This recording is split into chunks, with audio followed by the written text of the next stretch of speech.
కారం రంగు రుచితో ఉంటుంది. ఆచి మిరపపొడి అదరగొట్టే కారం రంగు రుచి. కరోనా రీఎంట్రీ తోటి మళ్లీ కలకలం రేగుతోంది. దానికి సంబంధించిన బ్రేకింగ్ ఇది. కొత్త రూపంలో పంజా విసురుతోంది. అది ఇప్పుడు దేశవ్యాప్తంగా పెరుగుతున్న కేసులు ఇందుకు నిదర్శనంగా కనిపిస్తున్నాయి. పలు రాష్ట్రాల్లో ముఖ్యంగా అర్బన్లోనే పట్టణాల్లోనే కరోనా కేసులు నమోదవుతున్న పరిస్థితులు కనిపిస్తున్నాయి.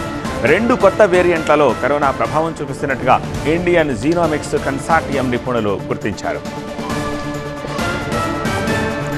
దేశంలోనే అత్యధికంగా కేరళలో కరోనా ఇన్ఫెక్షన్లు వెలుగులోకి వస్తున్నాయి. కేరళలో 200 మందికి పైగా కరోనా లక్షణాలు ఉన్నట్టుగా గుర్తించారు. దాంతో ఆసుపత్రుల్లో మాస్కులు తప్పనిసరి చేసింది కేరళ ప్రభుత్వం. మహారాష్ట్రలోనూ కరోనా కేసుల సంఖ్య భారీగా పెరుగుతోంది. ఒక్క ముంబైలోనే ఈ నెలలో 95 కేసులు నమోదు కావడం ఆందోళన కలిగిస్తోంది. కర్ణాటకలో 35 కరోనా కేసులు నమోదయ్యాయి. ఢిల్లీలో 24 గంటల్లో 23 కరోనా కేసులు నమోదయ్యాయి. ఉత్తరప్రదేశ్లోని పలు జిల్లాల్లో కరోనా కేసులు నమోదవుతూ ఉండగా నోయిడాలో తొలి కరోనా కేసు రికార్డైంది. గాజియాబాద్లో ఇప్పటికే 4 కేసులు నమోదయ్యాయి.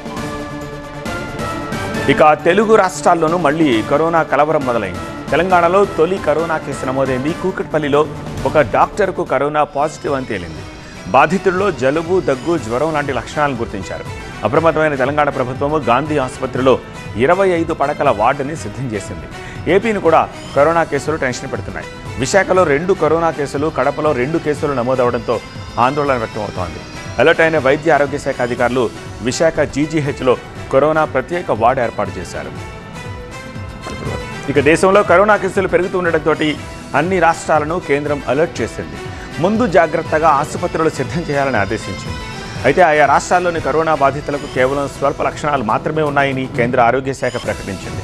బాధితుల్లో ఎక్కువ మంది ఇంట్లోనే చికిత్స తీసుకుంటున్నట్టుగా తెలిపింది. భయపడాల్సిన అవసరం లేదని సూచించింది.